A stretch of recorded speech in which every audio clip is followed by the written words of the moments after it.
एक शहर में एक आलीशान और शानदार घर था।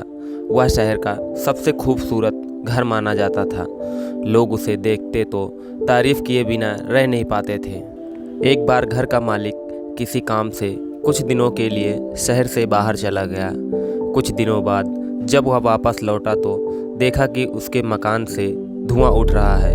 करीब जाने पर उसे घर से आग की लपटें उड़ती हुई दिखाई पड़ी। उसका खूबसूरत घर जल रहा था। वहाँ तमाशा देखने वालों की भीड़ जमा थी, जो उस घर के जलने का तमाशा देख रहे थे। अपने खूबसूरत घर को अपनी ही आंखों के सामने जलता हुआ देख वह व्यक्ति चिंता में पड़ गया। उसे समझ नहीं आ रहा था कि अब क्या करे, कैसे अपना घर को जलाने से बचे।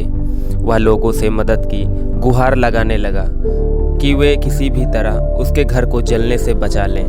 उसी समय उसका बड़ा बेटा वहां आया और बोला, पिताजी घबराइए मत, सब ठीक हो जाएगा। इस बात पर कुछ नाराज होता हुआ पिता बोला, कैसे न घबराऊं, मेरा इतना खूबसूरत घर जल रहा है। बेटे ने उत्तर दिया, पिताजी माफ़ कीजिएगा, एक बात मैं आपको अब तक नहीं बता पाया। कुछ दिनों पहले मुझे इस घर के लिए एक बहुत बढ़िया खरीदार मिला था।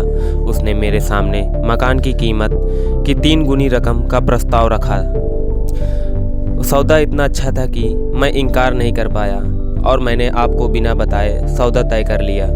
ये सुनकर पिता की जान में जान आ गई। उसने राहत की सांस ली और आराम से यूं खड़ा हो गया जैसे सब कुछ ठीक हो गया हो। अब वह भी अन्य लोगों की तरह तमाशा देखने लगा। तभी उसका दूसरा बेटा आया और बोला, पिताजी हमारा घर जल रहा है और आप हैं कि बड़े आराम से यहाँ खड़े होकर इसे जलता हुआ देख रहे हैं। आप कुछ करते क्यों नहीं? बेटा, चिंता की बात नहीं है, तुम्हारे बड़े भाई ने ये घर बहुत अच्छे दाम पर बेच दिया है। अब ये हमारा नहीं रहा, इसलिए अब कोई फ़र्क नहीं पड़ता।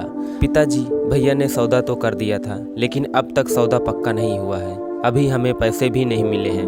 अब बताइए, इस जलते हुए घर के लिए कौन पैसे देगा?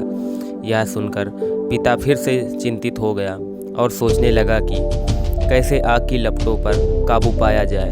वह फिर से पास खड़े लोगों से मदद की गुहार लगाने लगा। तभी उसका तीसरा बेटा आया और बोला, पिताजी घबराने की सच में कोई बात नहीं है। मैं अभी उस आदमी से मिलकर आ रहा हूँ जिससे बड़े भाई ने मकान का सौदा किया था। उसने कहा कि मैं अपनी जुबान का पक्का हूँ। मेरे आदर्श कहते हैं कि चाहे जो भी हो, अपनी जुबान पर कायम रहना चाहिए। इसलिए अब जो भी हो जाए, जबान दी है तो घर जरूर लूँगा और उसके पैसे भी दूँगा। पिता फिर से चिंता मुक्त हो गया और घर को जलते हुए देखने लगा। आशा करते हैं दोस्तों ये कहानी आपको पसंद आई होगी। अगर कहानी पसंद आई है तो इस वीडियो को एक लाइक और सब्सक्राइब करके जाइए। धन्यवाद।